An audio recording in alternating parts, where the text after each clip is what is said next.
தனுசு ராசிக்கான 2026 குரு பெயர்ச்சி பலன்களின் ரொம்பவே சுருக்கமான தெளிவான ஒரு அலசல் இது.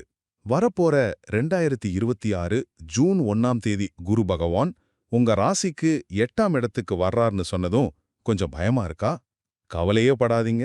ஏன்னா இது உங்களுக்கான புதிய வாய்ப்புகளை பயன்படுத்தி உங்களை நீங்களே நிரூபிக்க வேண்டிய ஒரு சூப்பரான காலகட்டம். சரி, விஷயத்துக்கு வருவோம். முதல்ல உங்க நிதி நிலைமை. 8ஆம் இடத்து குருவால சின்ன சின்ன பணத்தட்டுப்பாடோ இல்ல கொஞ்சம் கடன் வாங்க வேண்டிய சூழ்நிலையோ வரலாம். ஆனா இதெல்லாம் உங்க முன்னேற்றத்துக்கான சுப விரயமா தான் இருக்கும். கடன் வாங்குறது எப்போதுமே கெட்டதுன்னு நினைக்கிறீங்களா? கண்டிப்பா இல்லைங்க. இது உங்க பழைய சொத்துக்களை வித்துட்டு ரொம்ப லாபகரமான ஒரு புது சொத்தை உருவாக்குறதுக்கான ஒரு புத்திசாலித்தனமான கருவின்னு கூட சொல்லலாம்.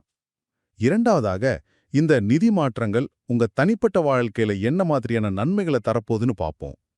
இயல்பாவே சுதந்திரத்தை விரும்புற தனுசு ராசிக்காரர்களான உங்களுக்கு பயணங்கள் மூலமா மிகப்பெரிய வெற்றி காத்துக்கிட்டு இருக்கு.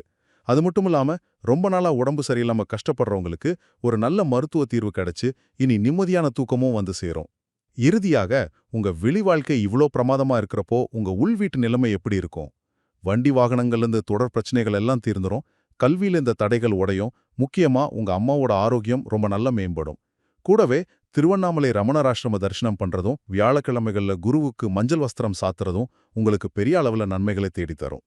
சுருக்கமா சொல்லணும்னா, இந்த 2026 குரு பெயர்ச்சி ஆரம்பத்துல சின்ன சின்ன தடுமாற்றங்களை கொடுத்தாலும் கடைசியில சொத்து சேர்க்கையையும் ரொம்ப வெற்றிகரமான பயணங்களையும் தரப்போற ஒரு அட்டகாசமான காலகட்டம்.